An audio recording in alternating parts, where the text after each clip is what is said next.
Hi, Paul from Journey of a Petrolhead, and this is the interior video of the 2015 F10 530D MSport that we're reviewing today. And we're starting off in the back seat because I want to make a point about this particular car. This car has got an awful lot of room in it. The cabin is quite large. That driver's seat now is adjusted for my position. And if you look at all this space, you can fit more of me. You can fit two of me in here. It's huge. A lot of leg room, a lot of headroom as well. And you have various little nice touches. You have a clip here and over there to hang a coat on. So you don't have to hang it out of here, although you have a clip here too. You can also hang it here. And there's a lovely trim in here. It's a nice dark leather, but it's a good quality leather. And it just doesn't seem to wear. It's really, really nice. It fits three people in the back quite nicely. Now, again, depending on which trim you've bought, you have various different options in the rear. Here, we have just twin air vents. We can't change the heat separately. It can't be hot or cold. And we've one power socket, but there's two little parcel shelves here, which is handy for storing phones or chargers, battery packs, whatever. Right? Good for putting little bits and pieces there. You've good storage places behind the seats as well. And there's a nice center armrest, which I'll show you now in a second. You also have a lot of room inside here for the ashtrays. I don't know why you need ashtrays in a car anymore, but they're there. A little storage in the door, and you have a lovely trim here. You have a nice wooden trim here. It's really, really well put together in here.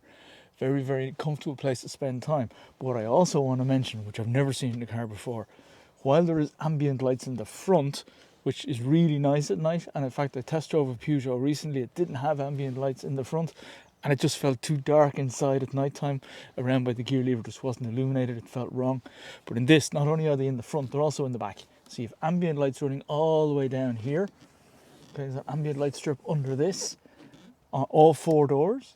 You have a choice of two options. You can have it in red or you can have it in white. So it's classic or it's modern, is how it's set inside in the day. We'll see that shortly. I prefer classic, which is the red mode, but you also have ambient lights up here in the ceiling where the map reading lights are too. So in fact, your passengers, if you like, your kids or whatever who are in the back, are never in the dark while it's at night. And if you want to talk to somebody in the back while you're driving, in the mirror you can see them reflected in the ambient light. It's a nice touch. I like it a lot. Probably not standard in all 5 series. It is in this one. I really, really like it a lot. So just to highlight some of those details we're talking about, the ambient light strip runs under here. You'll see it at night when the car is dark. In the back then, nice quality leather, and up here is where your ambient lights are in the evening. It's these little guys here. Those are the guys there, and it shows a nice red here. And it's lovely quality leather. And then in the armrest, okay, you have reasonable storage space, not huge.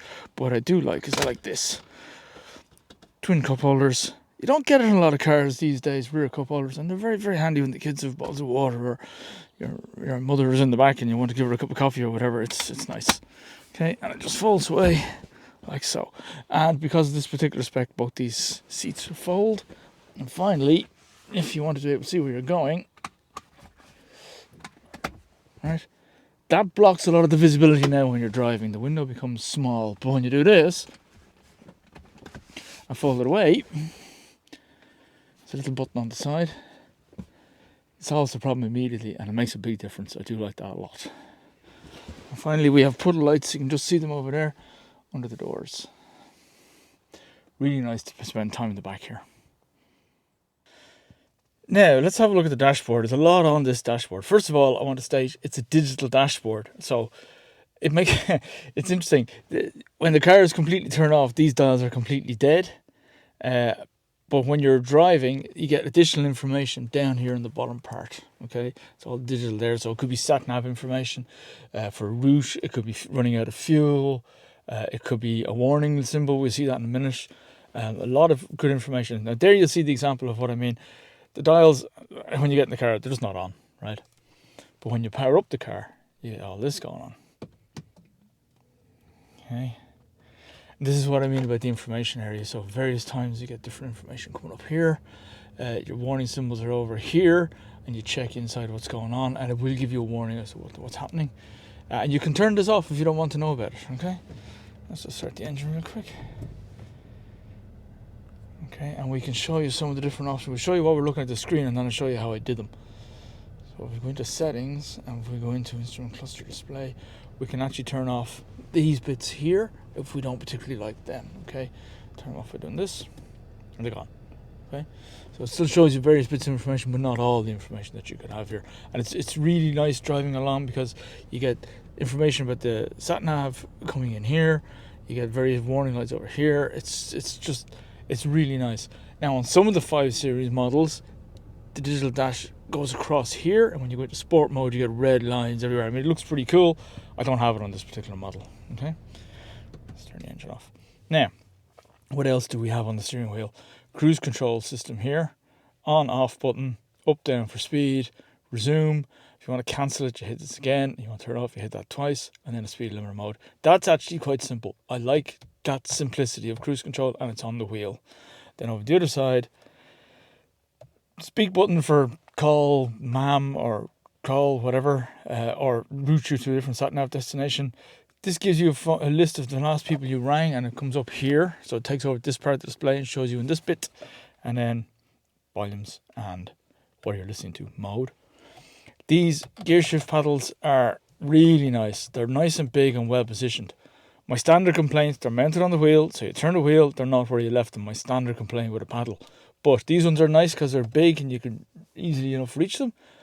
But the issue I used to have in the Jaguar, where you couldn't override your gear shift down here, is not present in this case. You can go into manual mode by sliding that over this side and then up and down for manual. Really, really nice. And I love this gear shift because it's a toggle. It's not a status. So if you want to go into reverse, you literally go forward and it comes back into its standing position. You want to go into drive, it goes down. It stays in this position always, and it's just a toggle. And to park, push the P button, you're in park mode. Really, really simple. I love that design that BMW have. Really, really nice. That, in my opinion, is the best automated shifter on the market. Far superior to the Jaguar I had, because you couldn't override your choice of manual gear. Here, if you're turning the wheel and the pedals aren't where you needed them to be, you can literally change the gears here. Now, I know you shouldn't be changing gear going around the corner, but look, the option is there. Nice. What else do we have? Now, these are the switches I was talking about. So, BC is for your trip computer.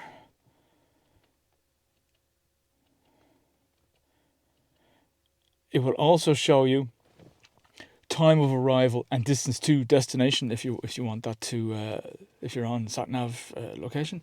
This is the A button for the switch for the headlights. Right, when you push that, if the lights were on, you would get an indicator light up here, and that tells you that you have the magical headlights on that I spoke about in my earlier video. Over here we have the switch, which I always put into auto and just forget about. Instrument brightness, front and rear fog lights. Tend not to touch any of these and leave that in A at all times. Here, this panel is interesting. This panel here would give you additional switches for adaptive cruise control, or actual, really, heads-up display would be really useful. A heads-up display button would appear here, and you get your little heads-up display. The cutout is there in the dashboard for it, and it beams straight onto the window. I've test-driven cars with heads-up displays, and I'm a huge fan. I think heads-up displays are a great idea. They're just not in this particular model, as I said before. They all come with different trim specs. And then we have the, if you just, it's hard to see, the wiper stalk, automatic wipers by pushing that in, and the light goes green, so I'm now in automatic wiper mode. Note on the automatic wipers, they tend to get over enthusiastic and stay on longer than they should. My one complaint really about this car is the automatic wipers. They tend, there's a sensor here for it, and sometimes it just they stay on too long. I'm not a huge fan of that, so watch out for that. And then finally over here, 4 ledge windows. You can isolate the windows and your mirror controls over here. There would be a folding mirror control if you had it. I don't have it on this car. Ambient lights underneath here, as I spoke about, at night. Really nice place to be. There's one option this car does have that I strongly suggest everybody who's going to buy a 5 Series gets, and that's this. That says Harman Kardon. Okay, I don't know if you can see it. Let's zoom in a little bit. The Harman Kardon sound system on this car is second to none. Best sound system I have had in a car. Right? Absolutely top notch. Strongly recommended. Speakers everywhere. Speaker there, speaker down here, speaker over there. There's speakers all over the car, but the sound is amazing.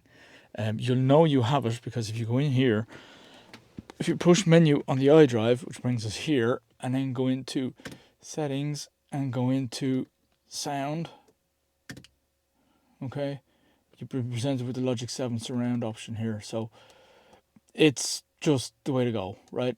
The equalizer, there's my equalizer settings if anybody's interested. The quality of sound changes is just incredible. It's just amazing. You can turn on or off the surround sound. I leave it on all the time. The sound in this car is stunning, but it has to be Harman Kardon. The standard BMW sound system in this particular generation of 5 Series is not brilliant. The Harman Kardon system is stunning. That's what you need.